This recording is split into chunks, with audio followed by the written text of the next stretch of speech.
오늘 은혜 받으실 하나님의 말씀은 신약성경 마태복음 1장 1절로 17절 말씀입니다. 신약성경 맨 앞쪽에 있습니다. 마태복음 1장 1절로 17절 말씀, 저와 여러분이 한 목소리로 봉독하시겠습니다. 우리 1장 1절 같이 읽습니다. 아브라함과 다윗의 자손 예수 그리스도의 계보라.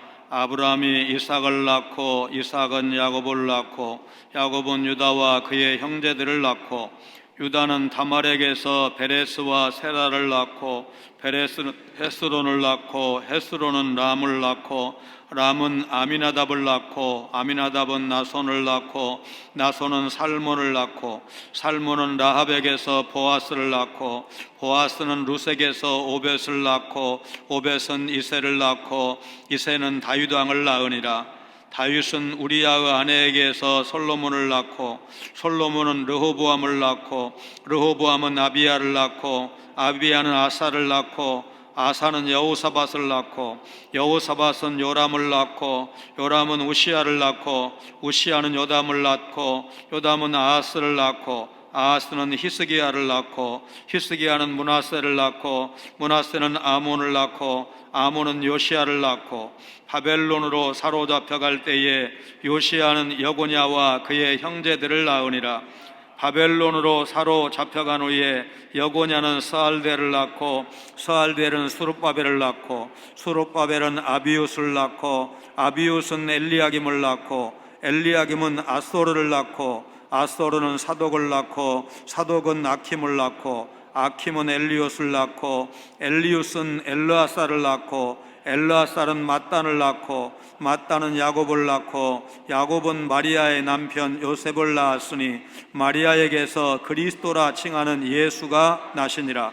그런즉 모든 대수가 아브람부터 다윗까지 14대요 다윗부터 바벨론으로 사로잡혀갈 때까지 14대요 바벨론으로 사로잡혀간 후부터 그리스도까지 14대러라. 아멘. 코로나 바이러스와 함께한 2020년이 다 가고 있습니다.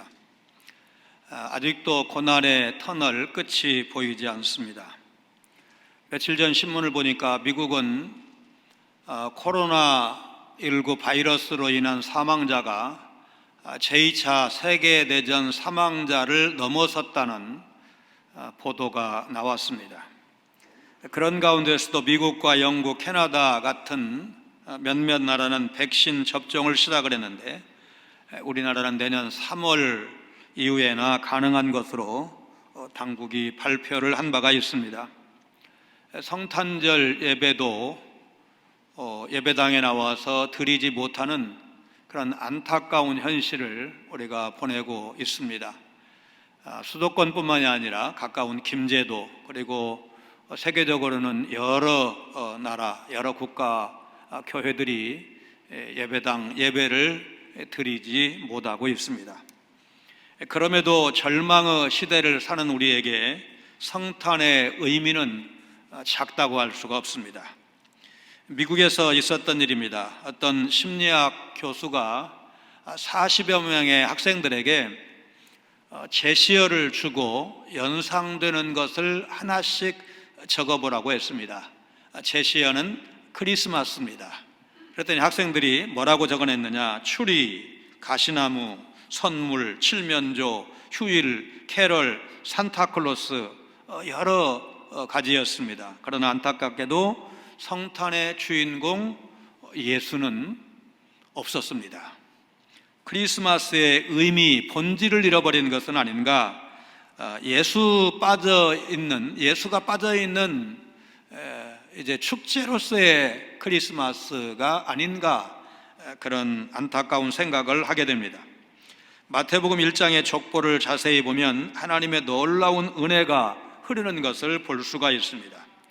1절에 두 인물 아브람과 다윗이 대표 선수처럼 두드러지게 나타나 있습니다. 그들의 인생 여정을 자세히 들여다보면 하나님의 은혜를 엿볼 수가 있고, 그 시절 족보에서는 찾아보기 어려운 5명의 여성들, 그것도 이방인 여성이 다수인 면면을 보면 은혜가 무엇인가를 분명히 볼 수가 있습니다. 하나님께서 오래전 약속을 이루시기 위해서 그들을 통해 예수님을 이 땅에 보내셨기 때문입니다. 오늘은 2020년 성탄 주일입니다. 오늘 그리고 수요일 밤 예배 성탄절 당일 성탄에 관한 말씀을 연속 증거하게 될 것입니다. 마태복음 1장은 예수님의 계보, 곧 예수님의 족보를 밝히고 있습니다. 1장의 전반부 1장 1절로 17절 말씀은 예수님의 인적 계보를 밝히고 있습니다. 그리고 1장 18절로 25절 말씀은 예수님의 신적 계보를 드러내고 있다, 밝히고 있다고 볼 수가 있습니다. 1장 1절을 보면 아브라함과 다윗의 자손 예수 그리스도의 계보라 이렇게 되어 있고, 1장 18절 초두를 보면 예수 그리스도의 나심은 이러하니라 이렇게 기록이 되어 있습니다. 1절에 기록된 계보라는 말과 18절에 나오는 나심이라는 단어는 헬라어로는 같은 단어를 썼지만 우리말 번역을 다르게 했을 뿐입니다. 그러니까 마태복음 1장의 전반부는 예수님의 인적 계보로서 예수님은 아브라함과 다윗의 자손이라는 사실을 밝히고 있습니다. 반면에 1장 후반부는 예수님의 신적 계보로서 예수님은 하나님의 아들이시다는 사실을 밝히고 있습니다. 마태복음 22장 41절 42절에서 예수님의 질문에 바리새인들이 대답한 것처럼 그리스도는 다윗의 자손이셔야만 했습니다. 이에 따라서 1장 1절로 17절 말씀에 나오는 예수님의 인적 계보는 예수님이 다윗의 자손이심을 밝힘으로써 예수님은 그리스도 구주이신 것을 보여주고 있습니다. 그러나 예수님의 인적 계보만으로는 예수님이 우리의 구주이심을 밝힐 수가 없습니다. 예수님이 우리의 구주가 되시기 위해서는 예수님에게 인성과 신성이 동시에 필요했습니다. 예수님께 인성이 필요하신 이유, 자기 목숨을 대속물로 십자가에 내주셔야 했기 때문입니다. 아울러 예수님은 신성을 가지셔야 했습니다. 그래야 예수님은 죄 없으신 분으로 온전한 대속물이 되실 수 있으시기 때문입니다.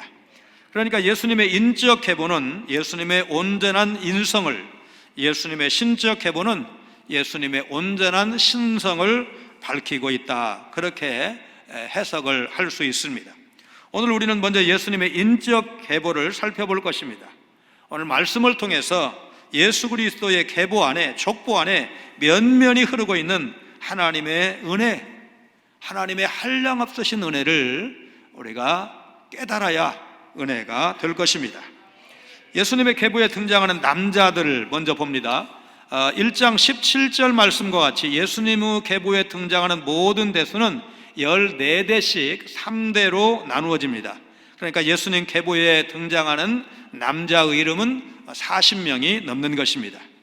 마태복음 1장 1절 말씀처럼 그들은 모두 아브라함의 후손들이고 다윗의 후손들입니다.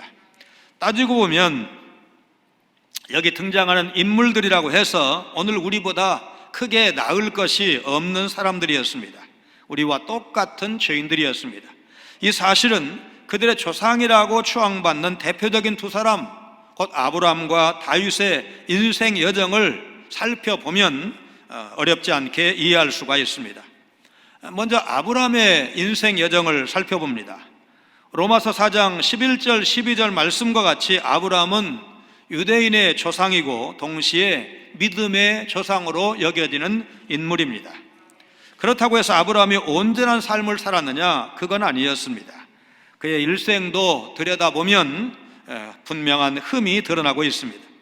아브라함은 2번씩이나 자기 아내를 누이라고 둘러댄 바가 있습니다. 한 번은 창세기 12장에 나오는데 애굽왕 바로 앞에서 이 여자 내 누이입니다. 그리고 20장에 보면 그랄 왕 아비멜렉 앞에서 역시 자기 아내를 누이라고 둘러대는데 이거는 속인 것이고 거짓말입니다. 이와 같이 아브라함은 자기 아내를 2번씩이나 욕되게 했습니다.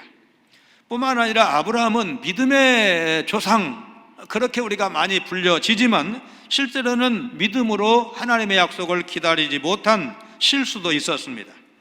그런 사라의 여종 하갈을 첩으로 들여서 이스마엘을 낳았습니다.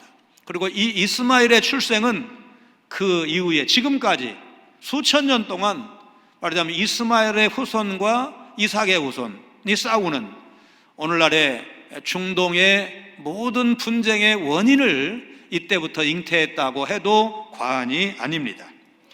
이처럼 허물이 많은 아브라함이었지만 하나님은 그에게 은혜를 베푸셨습니다. 하나님의 은혜로 아브라함은 이스라엘의 조상이 되었고, 믿음의 조상 그러면 그 뒤에 나오는 이름이 아브라함이라고 할 만큼 성경에 그리고 오고 오는 모든 시대의 그리스도인들에게 그는 믿음의 조상이라고 아주 각인이 되어 있는 인물입니다. 그가 그리스도의 조상이 된 것 역시 전적으로 하나님의 은혜입니다. 다음에는 다윗의 삶을 살펴봅니다. 다윗은 이스라엘의 성군으로 불리고 있고, 신약에 와서 사도행전 13장 22절을 보면 하나님 마음에 합한 사람이다. 성경에 아브라함을 가리켜서 모세를 가리켜서 아주 후하게 평가한 바가 있지만, 그러나 딱 부러지게 하나님 마음에 합한 사람, 이렇게 인정을 받은 사람은 다윗이 유일합니다. 그러면 다윗은 흠이 없느냐? 아닙니다. 흠이 많은 정도가 아니고 앞서 말씀드린 아브라함의 허물과는 비교할 수 없을 만큼의 단점, 흠을 가지고 있는 사람이 다윗이었습니다. 우선 그는 우리아의 아내 밧세바를 범했습니다. 그리고는 그 죄를 감추려고 충성스러운 장군 우리아를 최전선 위험한 곳에 투입하도록 해서 전사하게 했습니다. 거짓말에 살인, 교사죄, 정범입니다. 요즘 쓰는 말로 이스라엘의 왕으로서 모범을 보이지 못했습니다. 노블레스 오블리주라는 말과는 거리가 먼 행동을 한 사람이 다윗이었습니다.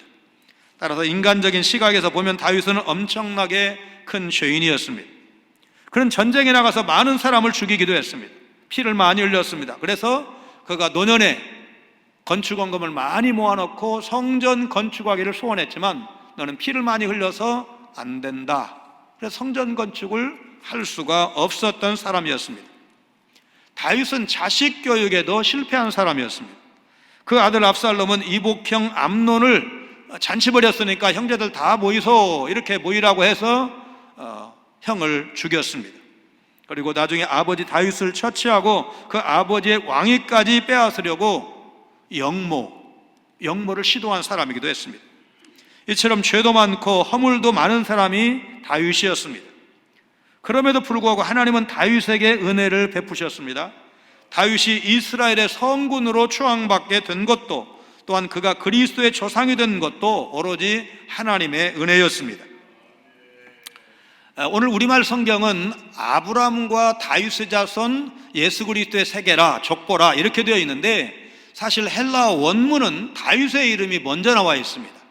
그런데 아브라함과 다윗은 시대 차이가 약 1300년입니다.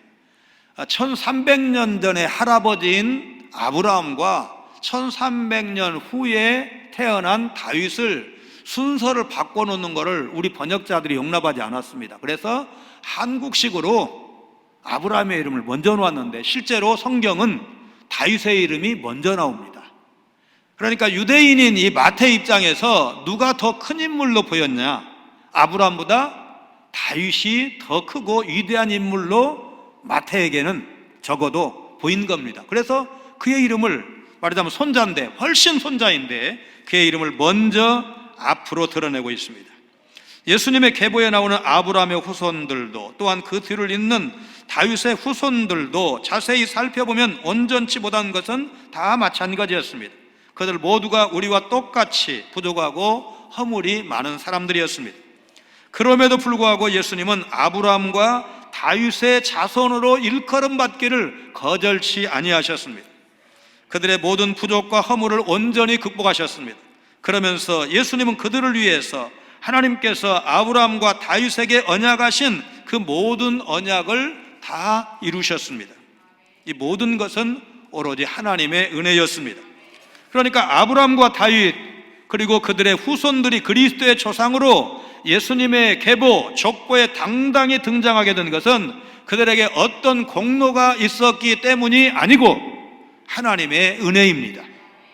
두 번째는 예수님의 계보를 들여다보면 5명의 여성들 이름이 나옵니다. 다말과 라합과 모압 출신 룻, 우리아의 아내 밧세바, 그리고 동정녀 마리아입니다. 우리아의 아내는 마태복음 본문에는 기록되어 있지 않지만 구약 성경을 통해서 그 여자의 이름이 밧세바라는 사실을 우리가 이미 알고 있습니다. 자, 이 5명의 여자들을 간략하게 살펴보는데, 첫째는 다말입니다. 창세기 38장을 보면 다말은 가나안 여자라고 했습니다. 이방인이란 뜻입니다. 어쨌든 유다의 며느리가 되었습니다. 그런데 다말의 남편이 일찍 죽었습니다. 당시에는 형이 후사를 남기지 않고 죽으면 동생이 형수에게 들어가서 대를 잇는 형사 취수 제도가 시행되던 그런 시절이었습니다. 그런데 그 시동생에게 들어갔는데 그 시동생이 말하자면 대를 잇는 걸 싫었어요. 그래가지고 이렇게 그 밖에 사정을 함으로 인해서 하나님이 그 일을 악하게 여기고 그를 죽이십니다. 그러니까 말하자면 본 남편 죽었지, 그 시동생 죽었지, 아버지인 유다 입장에서 그 다음에 동생 또 형수에게 보내면 또 죽을 가능성을 생각하고 차일피일 미룹니다. 아직 어리니까 친정에 가 있어라. 그리고 때가 되면 부르마. 이제 이렇게 됐는데, 아니 세월이 가도, 그러니까 시동생이 충분히 말하자면 결혼을 할 나이가 되었는데도 시아버지가 약속을 지키지 않는 것입니다. 그래서 다말은 창녀로 변장을 해서 시아버지 유다를 유혹하고 동침하는 데 성공했습니다. 그렇게 해서 낳은 쌍둥이 아들이 베레스와 세라입니다. 분명히 다말은 도덕적으로 결함이 있는 여자였습니다. 그럼에도 불구하고 그의 이름은 예수님의 계보에 올라와 있습니다. 그가 낳은 베레스가 그리스도의 조상이 되었습니다. 하나님의 은혜가 아니라면 이방 여자입니다. 반치겠습니다. 좀 나쁘끄러운 그런 관계를 통해서 아들을 낳았습니다. 그런데 이 여자의 이름도, 그렇게 낳은 아들의 이름도 당당히 그리스도의 족보에 올라와 있습니다. 두 번째 여성은 라합입니다. 여호수아 2장을 보면 라합은 여리고성의 기생이었습니다. 앞서 말씀드린 다말은 죽은 남편의 대를 잇게 하겠다는 일념으로 그냥 단 한 번 창녀로 변장을 했는데, 라합은 그렇지 않습니다. 우리말 성경이 기생이라고 좀 점잖은 번역을 했지만 실제로 이 여성은 매춘부입니다. 게다가 다말처럼 라합도 역시 이방 여자였습니다. 여리고성의 기생 라합은 여호수아가 보낸 이스라엘의 정탐꾼 2사람을 숨겨주었습니다. 그 덕분에 이스라엘이 여리고성을 멸망시킬 때 이 라합과 그 가족들은 살아남을 수가 있었습니다. 그 뒤에 그는 이스라엘 사람 살몬과 결혼을 했고, 그렇게 낳은 아들이 바로 유명한 보아스입니다. 라합은 이방 여자였습니다. 더군다나 기생입니다. 그렇지만 그의 이름이 예수님의 계보에 올라 있고 그가 낳은 아들 보아스가 그리스도의 조상이 되었습니다. 어떻게 이런 이중 삼중의 약점이 극복될 수가 있었던가? 하나님의 은혜 때문에 가능했습니다. 세 번째 여자는 룻입니다. 룻기를 보면 룻은 모압 출신으로 역시 이방인이었습니다. 룻은 족보 여인 중에 그저 어린 처녀인 마리아를 제외한 4명의 여자 가운데서는 가장 현숙한 여인으로 우리에게 알려져 있습니다. 그런데 신명기 23장 3절을 보면 모압 사람들은 여호와의 총회에 영원히 들어오지 못하게 되어 있었습니다. 그러니까 원칙적으로 모압 여자는 이스라엘 남자와 결혼조차 할 수 없는, 그것도 명문으로 아주 못 박힌 약점이 많은 사람이었습니다. 그럼에도 불구하고 이 여성 룻은 이스라엘 남자 보아스가 결혼하고 그의 이름은 예수님의 계보에 올라와 있습니다. 그렇게 낳은 아들 오벳은 그리스도의 조상이 되었습니다. 이 또한 하나님의 은혜라는 말 빼놓고는 다른 말로 설명할 수가 없습니다. 네 번째 여성은 우리아의 아내이고 본명은 밧세바입니다. 유부녀 밧세바가 외간 남자 다윗 왕의 아이를 임신했습니다. 그것 때문에 밧세바의 남편 우리아는 최전선으로 보내서 전투 중에 목숨을 잃었습니다. 그 후에 다윗 왕은 밧세바를 자기 아내로 맞이합니다. 다말과 라합, 룻과 밧세바 모두 선민 입장에서는 그다지 자랑스러운 여인들이 아닙니다. 그런데도 이 여성들이 다 예수님의 족보에 올라와 있는 것, 여러분 어떻게 생각을 하십니까? 독재자 스탈린이 정권을 잡자마자 먼저 한 일 중에 하나가 자기 초등학교 동창생들을 찾아내서 다 숙청해버린 일입니다. 자기의 낯뜨거운 어린 시절의 모습을 기억하고 있는 친구들이 있다는 사실만으로 이 독재자는 불안해서 견딜 수가 없었던 것입니다. 다윗과 밧세바 사이에서 태어난 아이는 일찍 죽었습니다. 그리고 그 뒤에 태어난 아들이 솔로몬입니다. 이런 밧세바가 예수님의 계보에 이름을 올리게 된 것이나 그 아들 솔로몬이 그리스도의 조상이 된 것은 다윗의 다른 아들이 있는데도 불구하고 말하자면 이 부정한 관계를 통해서 태어난 아들이 왕이 계승권자가 되었다는 사실은 하나님의 은혜라는 말 빼놓고는 다른 말로 설명이 불가능합니다. 마지막 다섯 번째 여성은 동정녀 마리아입니다. 누가복음 1장 28절에서 천사 가브리엘이 말한 것처럼 마리아는 은혜를 받은 자였습니다. 마리아는 은혜를 베푸는 자가 아닙니다. 은혜를 받은 자입니다. 이게 무슨 말입니까? 마리아가 예수님의 육신의 어머니가 될 수 있었던 것, 전적으로 하나님의 은혜라는 말입니다. 여러분, 은혜라는 뜻을 아시지 않습니까? 받을 자격이 전혀 없는 자에게 베풀어 주시는 일방적인 사랑을 은혜라고 말합니다. 다시 말씀드리면 하나님께서 죄인들에게 베풀어 주시는 사랑이 바로 은혜인 것입니다. 그러니까 마리아도 하나님의 은혜를 받아야 할 죄인에 불과했습니다. 그래서 누가복음 1장 46절 47절에 기록된 말하자면 처녀가 잉태해서 아들을 낳을 것이고 그분이 바로 예수가 된다는 사실을 고지받았을 때 마리아가 드린 찬양의 내용처럼 마리아에게도 구주가 필요했습니다.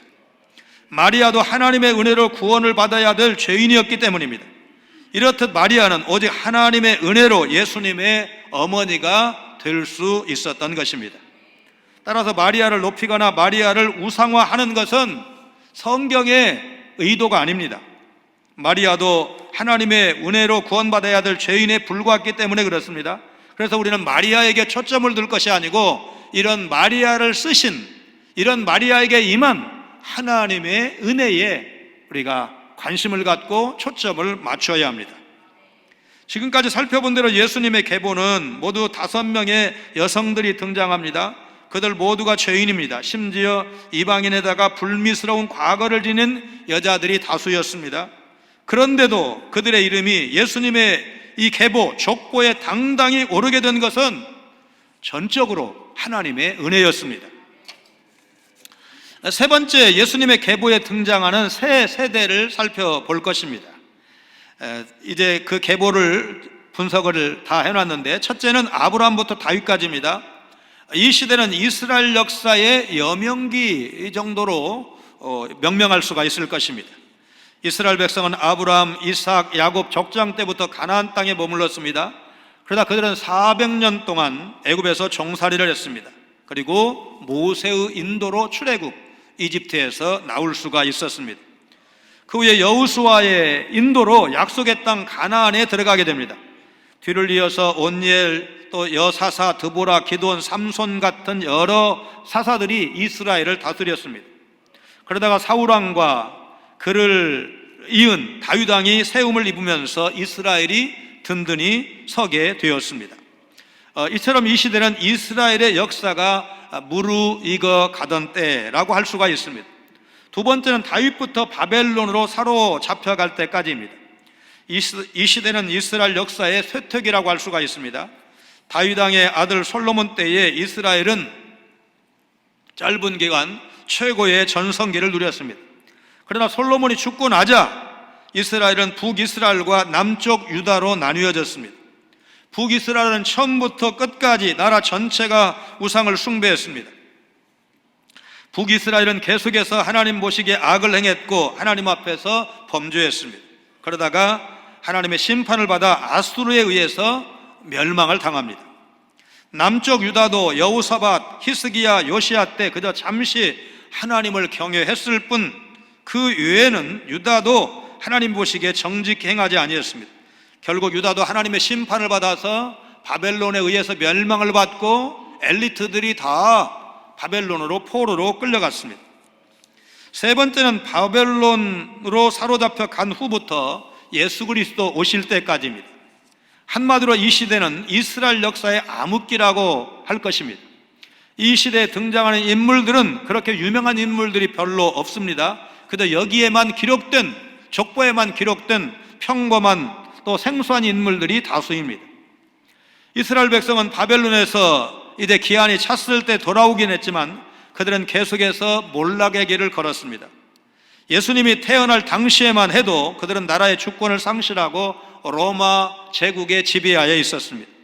이 시대에 이스라엘은 역사 속에서 의미 없는 존재로 그저 겨우 명맥만 유지하는 그런 수준이었습니다. 이렇듯 이스라엘의 역사는 다른 어느 나라 어느 민족 역사에 비해서 그다지 자랑스러울 것이 없는 그런 평범한 역사였습니다. 이처럼 보잘것없는 역사를 가진 이스라엘이었지만 그리스도는 바로 이 이스라엘 역사를 통해서 이 세상에 오셨습니다. 하나님은 전지전능하신 분이시기 때문에 아기 예수 이 땅에 태어나시고 죽을 고비를 넘기시고 십자가에 죽으시고 이거를 하나님이 모르시고 보내셨을까? 그렇지 않습니다. 하나님은 다 아셨지만 그런데도 하나님은 그리스도를 아브라함과 다윗의 자손으로 이 땅에 보내셨습니다. 이것 역시 하나님의 은혜라고밖에 다른 말로 표현할 수가 없습니다.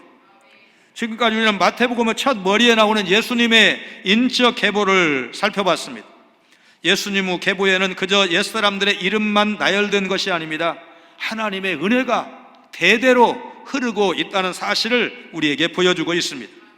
우리는 예수님 후 계보에 등장하는 남자들을 통해서 또 예수님의 계보에 정말 의로 등장하는 5명의 여성들을 통해서 또 세 세대로 나눌 수 있는 말하자면 큰 성격 이 역사의 구분을 통해서 하나님의 은혜가 끊임없이 이스라엘 역사 속에 넘쳐 흐르고 있다는 사실을 발견할 수가 있었습니다. 예수님의 계보에 등장하는 사람들은 하나같이 불완전한 죄인들이었습니다. 그럼에도 불구하고 그들은 하나님의 은혜를 입었고 그리스도의 조상이 되었습니다. 그렇다면 죄인들인 여러분과 제가 예수 그리스도의 사람이 되는 것 역시 하나님의 은혜일 수밖에 없는 것입니다. 마태복음 9장 13절 말씀처럼 예수님은 의인을 부르기 위해서 오신 것이 아니라 죄인을 부르시기 위해서 이 땅에 오셨습니다.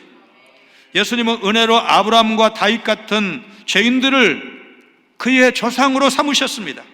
마찬가지로 예수님은 은혜로 죄인인 여러분과 저를 불러서 구원하십니다.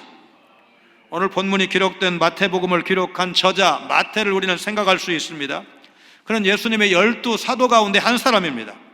그가 부름을 받을 때 무슨 일을 하다가 부름을 받았느냐? 세관에서, 세무서에서 세금을 받다가, 요즘 말로 세무 공무원을 하다가 예수님의 부름을 받았습니다. 그런데 이 당시에 세무 공무원의 위상이 어땠느냐? 로마 제국의 앞잡이, 백성들을 못 살게 구는 나쁜 사람, 착취하는 사람, 그래서 창녀와 동급으로 취급받을 정도로 위상이 낮았습니다. 그런데도 예수님은 그런 마태를 부르셨고 그를 구원하셨고 자신의 제자로 삼으셨습니다. 마태는 예수님의 무한하신 은혜를 직접 받은 사람이었습니다. 그래서 마태는 감격스러운 마음으로 예수님의 계보를 부끄럼 없이, 여러분 이 마태가 유대인이고 지금 자기 조상들 이야기인데 바람핀 얘기, 그냥 바람도 그냥 바람이 아니요, 시아버지하고 며느리하고 이거를 누가 말하고 싶겠습니까? 어디에다 그 말을 하겠습니까? 그런데 지금 그 얘기를 다 밝히고 있습니다. 하나님의 은혜를 드러내고 있는 것입니다. 2020년 성탄절이 닷새 앞으로 다가왔습니다. 예수님이 이 세상에 오신 것은 여러분과 저를 구원하시기 위해서입니다. 예수님은 우리 죄에서 구원하시기 위해서 2000년 전 이 땅에 아기로 태어나셨습니다. 이 세상 무슨 명단과도 비교할 수 없는 영광스러운 천국 생명체계, 오늘 설교 제목이 최고의 족보인데, 여러분 이 세상에서 자랑하는 족보가 대통령 배출되면 그 가문, 우리 가문에서 대통령 나왔다 자랑하죠.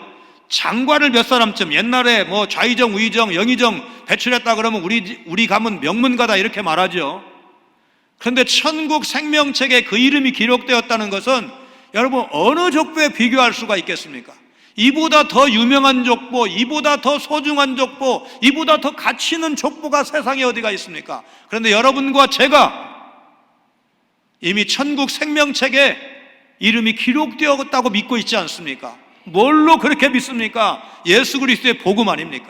예수님이 이 땅에 오셔서 죄인들을 위해서 십자가에서 대속의 죽음을 죽으시고 그를 믿는 자마다 영생을 얻게 하시는데, 그 영생을 받은 사람이 천국 생명책에 기록된 줄로 믿습니다. 예수님은 한량없으신 은혜로 우리의 더러운 죄와 허물을 깨끗하게 씻어주십니다. 예수님은 무한하신 은혜로 우리의 모든 부족을 넘치도록 채워주십니다. 예수님은 풍성하신 은혜로 우리의 모든 곤경을 돌이켜 주십니다. 예수님은 변함없으신 은혜로 우리의 모든 실수와 실패를 완전하게 회복시켜 주실 것입니다. 이 성탄의 계절을 맞이해서 내가 믿는 예수 그리스도, 성탄절에 이 땅에 오신 예수 그리스도는 나를 위해서 오셨다는 것, 아직 당신은 믿지 않지만 바로 당신을 위해서 오셨다는 것, 우리는 그렇게 예수 그리스도의 나심을 증거할 수 있어야 합니다. 왜냐하면 그 복음을 통해서 내가 이미 구원받았기 때문에 그렇습니다.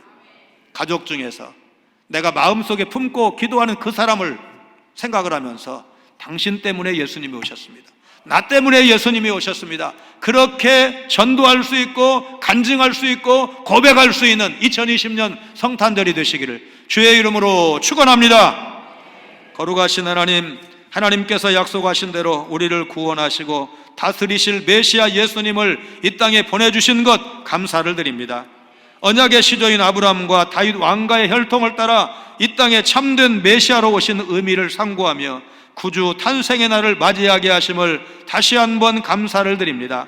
아브라함과 다윗의 자손 예수 그리스도의 계보라고 하신 말씀을 통해 평범한 죄인들을 믿음의 조상으로 받아주신 하나님, 평범한 죄인인 우리를 구원하시고 하늘나라 생명책에 그 이름을 기록해 주신 주님의 놀라운 은혜를 생각하며 감사를 드립니다. 오늘 우리 가정이 예수를 구주로 믿고 믿음의 가문이 되면 주님의 영광스러운 가족이 된다는 사실, 주님과 함께 천국에서 영원히 누릴 영광이 예비되어 있다는 사실을 기억하며 남은 날 감사와 찬양이 그치지 않은 저희들의 삶이 되게 하여 주옵소서. 코로나 시대의 절망을 넘어설 수 있는 2020년 성탄절이 되도록 우리 주님 이 땅의 백성들 긍휼히 여겨 주시옵소서. 아기 예수로 이 땅에 오신 우리의 구주가 되신 예수님 거룩하신 이름으로 간절히 기도하옵나이다. 아멘.